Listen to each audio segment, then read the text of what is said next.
Hi, I'm Kingsley and you join me on the roads north of Albany, which is just outside of Auckland in New Zealand. Welcome to my YouTube channel.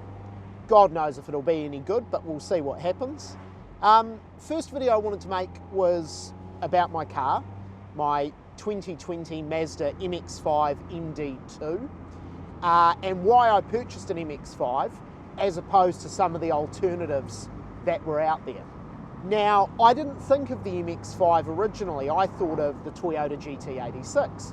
So I went and drove two GT86s that were for sale and very quickly discovered that they weren't really for me.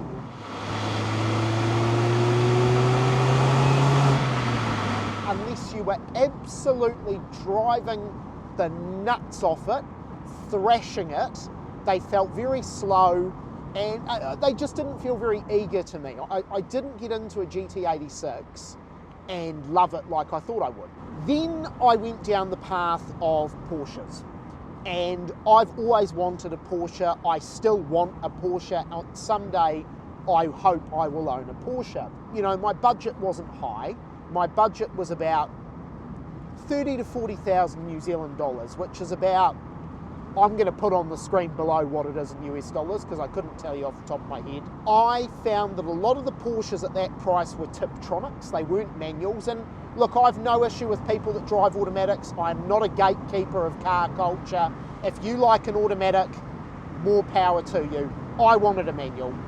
911s, as I say, a manual did not exist. But what did exist a little bit in that price bracket were Caymans and Boxsters, specifically 986 Boxsters, 987 Caymans, did exist in manual form at that price point.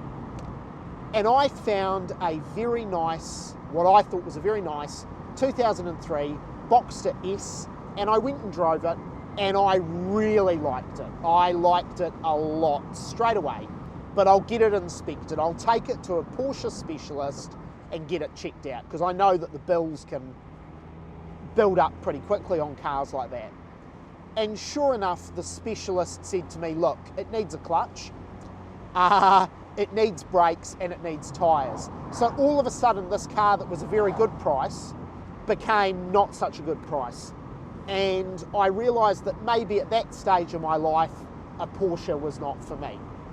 And then one day I was driving past a Mazda dealership and they had a MX-5 ND, the RF, the hardtop, which, if you haven't guessed already, is what I'm driving now. They had a RF parked on the forecourt. And I looked at it and I went, God, that's a good looking car. That's a cool looking car. But I thought, well, how's it going to drive? And I can't describe what a revelation it was.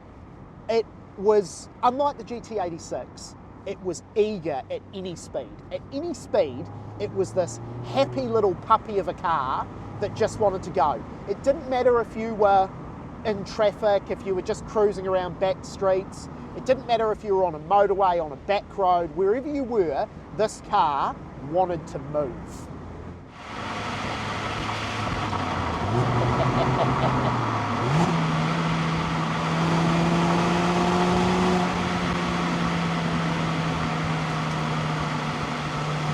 I love this bit of road.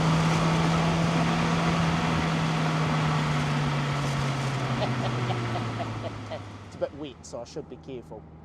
It drove beautifully. It was an eager, happy little puppy, and I thought, this is the car I want.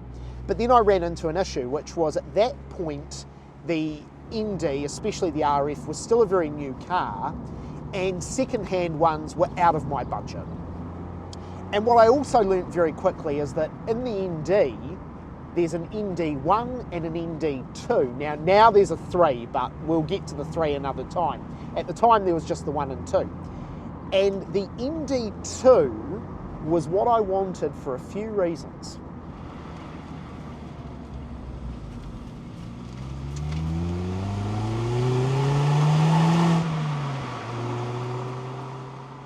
The first reason that I wanted an ND2 was the engine. So when Mazda built the ND MX-5, it was initially meant to only come with the smaller engine, the 1.5 litre. Now, I've driven a 1500 ND, and it's a wicked little car. You floor it basically everywhere, and there's nothing wrong with that. I think that's a great way to be for a car. But at the last minute, I have heard that Mazda of North America said, you have to put a 2 litre in this car, or no one's going to buy it in America. So sure enough, Mazda weakened and put a 2 litre in the ND. But all they did was they took the 2 litre out of the Mazda 3 and dropped it in. And what you ended up with was you ended up with about a 6,000 RPM red line, 6.5 I think. It wasn't a sports car engine, it was just a 2 litre Mazda engine. So for the ND2, Mazda updated a lot of the engine. It revs more freely, it's got about 25 more horsepower, it's got more torque, and it's just more what the ND should have probably had in the beginning. So I knew for that reason alone I wanted an ND2, but that made my search harder again because the ND2s were even more expensive and were basically brand new, and you weren't getting one in New Zealand for less than about $50,000, which was just, you know, that was wildly out of my price range at that point. So I kind of resigned myself to, that's the car I want eventually, but I'm not going to get one anytime soon. And then I was browsing Trade Me, which is like the New Zealand version of eBay. All of a sudden this listing was there, and it was only a photo of the gauge cluster.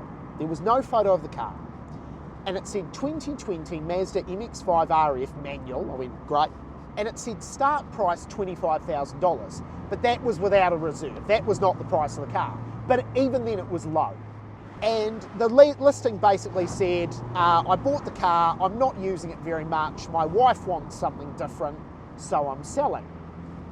And I rang the guy and I said, hey, just checking that, you know, everything's legit. And I had a chat with him, and he was a straight up bloke and everything seemed perfectly legitimate.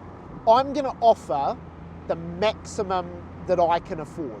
Now, the maximum that I could afford was about 5-6 grand below what this car was worth. And then I had that moment where anyone who's bought a car on the spur of the moment, they know this moment where you throw out a price and you know the guy is going to say no, and your brain goes, that's fine, it wasn't meant to be. And then you have the moment where the guy you've approached goes, yeah, I think we can work with that price.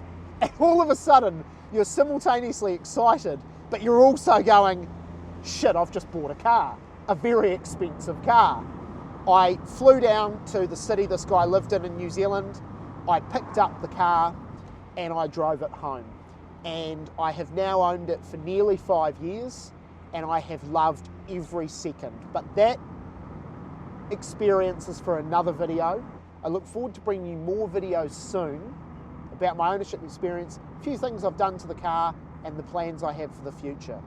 Thanks for watching. If I didn't bore you absolutely shitless, please like, please subscribe, and I'll see you all very soon.